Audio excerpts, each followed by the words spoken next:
লিচু ব্যৱসায়ীৰে স্বাৱলম্বিতৰ নিদৰ্শন নুৰ জামালৰ চতিয়াৰ ইটাখোলাৰ লিচুৱে দখল কৰিছে আন্তৰ্জাতিক বজাৰ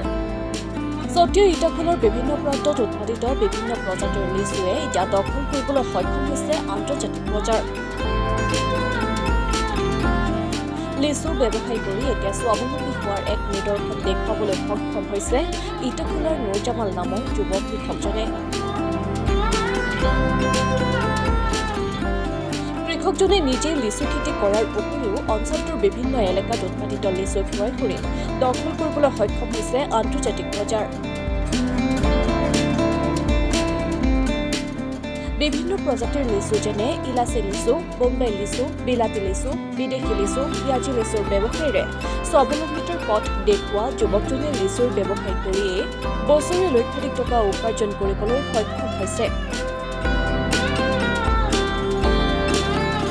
প্ৰতি লিচুত 20 টকাৰ পৰা 200 টকা পৰ্যন্ত বিক্ৰী হোৱা এই লিচু অসমৰ বিভিন্ন প্ৰান্তৰ লগতে বহিৰ ৰাজ্যলৈও ৰপ্তানি হৈ আহিছে বুলি জানিব পৰা গৈছে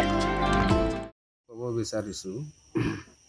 লিচুৰ খেতি কৰি আছোঁ আজি প্ৰায় 25 বছৰমান হৈ গ'ল মোটামুটি ভালেই ফলাফল পাইছোঁ বেয়া পোৱা নাই মোটামুটি ধৰক মই ভালে চলি আছোঁ মোৰ লগত এইটো দি আৰু 10টা 12টা কৰ্মচাৰীও চলি আছে তো বিশেষকৈ খালি তেজপুৰতে যে কথা নহয় যে তেনেকুৱা লিচু আছে তো লিচু আমাৰ ইয়াতো আছে ভাল লিচু তো এইবিলাক লিচু আমাৰ পৰাই তেজপুৰ প্ৰায় লৈ যায় তো লৈ পেলাই সিহঁতে নি পেলাই বহুত দামত বিক্ৰী কৰে কি প্ৰকাৰৰ লিচু আপোনালোকে মোটামুটি ধৰক এইটো পিয়াজি হয়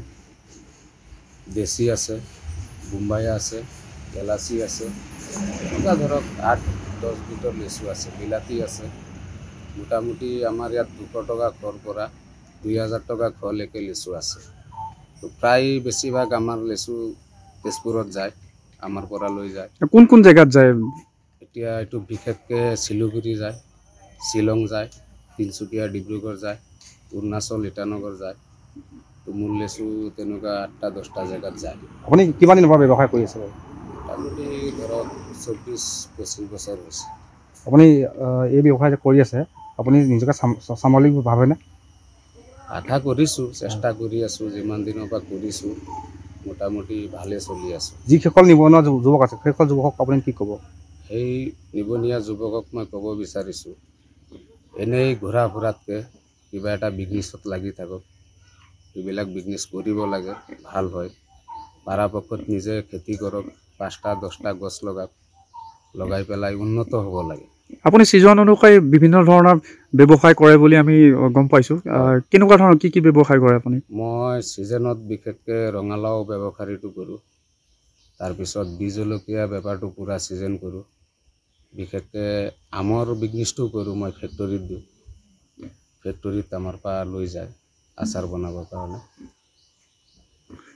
আপোনাৰ মানে কি আপোনাৰ লগত কৰ্মচাৰী কিমান আছে কৰ্মচাৰী ধৰক 10ৰ পৰা 12জন মান আছে